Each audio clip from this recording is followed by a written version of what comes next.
آقای رئیس جمهور، بازگشت موفقیت‌آمیز شما به دامن مقام عظما رو تبریک میگیم. قدم نورسیده مبارک. انشالله که غم آخرتون باشه. بله بفرمایید. آقای رئیس جمهور، سفر به نیویورک چطور بود؟ ولی این سفر پرباری بود. به حول و قوه قلمی چندین طرح عمرانی هم اونجا ما افتتاح کردیم. به جای برج دوقلو تندیس من و مقام عظما رو نصب کردیم. یه سدم تو رودخونه میسیسیپی افتتاح کردیم. مراسم پیوند حوزه علمیه با دانشگاه ماساچوست هم برگزار شد. آقای رئیس جمهور، در سازمان ملل راجع به چی صحبت کردید؟ صحبت‌های جدی کردیم در مورد سایز عدالت، در مورد مارک معنویت و ارتفاع آرمان‌های بلند ولایت، عرض سعادت، طول انسانیت، قطر شهامت و قس علی ذالک.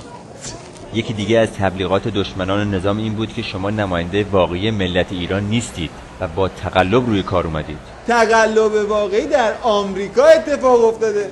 من دفعه پیش که رفتم نیویورک، مردم نیویورک بعد از نماز جمعه ریختن دور ما، موج جمعیت تا ما به خودمون بیایم برداشت ما رو به عنوان خادم خودشون، یعنی رئیس جمهور خودشون چیکار کرد؟ تحلیف کرد.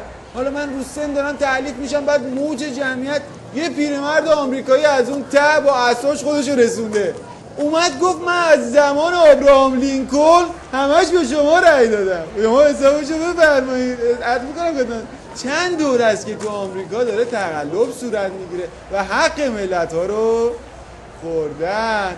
فیلمش هم هست، اگه دوستان اجازه بدن میتونید همین الان اونو پخش بفرمایید. بله بریزم اونجا که میسوزه.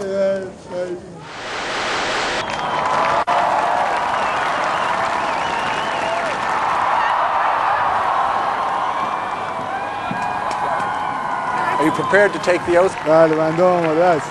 بفرمایید. I, Barack Hussein Obama.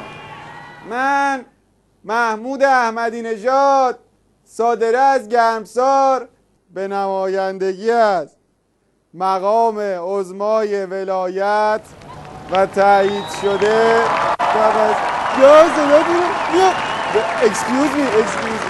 خودم را به عنوان رئیس جمهور ملت‌های جهان انتخاب میکنم و متعهد میشوم که در برنامه 4 ساله اول کره زمین را هرچه زودتر به روز قیامت نزدیک کنم. Congratulations, Mr. President. خود رو تشکیل بزن. میام خدمتتون. نمیفهمم چی میگه. و ایشون هم به عنوان فرست لیدی یعنی بانوی اول انتخاب میکنیم. مبارک ملت ایران باشه. خواهش میکنم. جان آقا این چه آهنگی دارن میزنن؟ این بادا بادا مبارک بادا رو نداری؟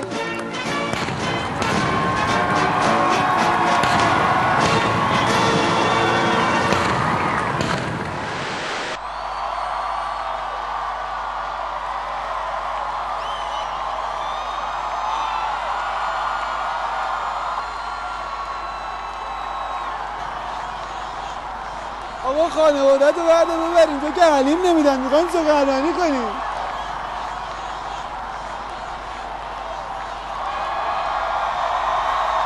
شما اینجا این اصلا باری کردیم. عرض کنم که بسم المقام العظما دون یدی و العافیت باشه کل اعوان و انصار حزب الله. با تمیزید شما اینجوری همینطوری استند بای وایسادی یا 7 آقا مگه ما ساعت 40 هم داریم؟ احسن هپی نیویه هپی نیویه. آقا اینو میفهمم من چی میگم؟ بله به همت نهضت سواد آموزی ماشاءالله همتون مثل که کلاس زبان رفتید. بله شما اینجا ببینم طرح حجاب و عفاف هنوز به نیویورک نرسیده؟ میرسه انشالله به یوم دولت دهم انشالله خواهد رسید. آقای مشهدی بنویس یه کارخونه مقنعه سازی بزنن تو بوستون اینجا بعد برن. I am president of the world. I am خادم دیس ملت. بله بله. What is your problem? What? مسکن؟ مانی؟ امنیت؟ عدالت؟ پس شما چی میخواید آخه؟ حتما مقام عضوای ولایت میخوام. چشم 70-80 تا الان کانتری تو صفم، ولی چشم مقام عظما رو جیره‌بندی خواهیم کرد. شاید پس گردنش به شما هم برسیم. وات گور فادرم، مردشور فادرم رو ببرم. برو ببینیم بابا. شما بفرمایید ما بعدا تشریف میاریم. بله چی میگن آقا؟ هل احمدی نژاد گو تو هل. حتما آقا بنویسین ملت چای هل میخوان. کی اینجا رسیدگی میکنه؟ آقا ما عدالت نگفتیم. عدالت حق مسلم ماست. عدالت میفرستین فضا همه بیا. سفر بازم بیام خدمتتون. مشکلاتتون رو بنویسید بده آقای مشایی. بیا خدمت.